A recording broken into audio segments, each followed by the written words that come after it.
შუახევის მუნიციპალიტეტის სოფელ ჭვანაში მეწყრული პროცესი განვითარდა. არსებული ინფორმაციით 14 ოჯახი გააფრთხილეს, რომ სახლები დატოვონ. მერიის წარმომადგენლის ინფორმაციით სოფელში სპეციალისტებიც იმყოფებოდნენ. აჭარის მაღალმთიანეთში ძლიერი თოვაა. სამეგრელოსა და ქვემო ქართლში ორი საავტომობილო გზა, რომელთა რეაბილიტაციაზეც ჯამში 2 მილიონ ლარზე მეტი დაიხარჯა, უვარგისია.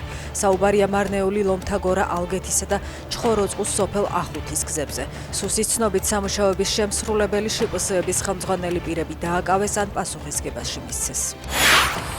უკრაინელი ბავშვების იზოლებით დეპორტაციისა და სანქციების გვერდის ავლაში რუსეთის დახმარებისთვის უკრაინამ 8 ფიზიკური და 40 იურიდიული პირი დაასანქცირა.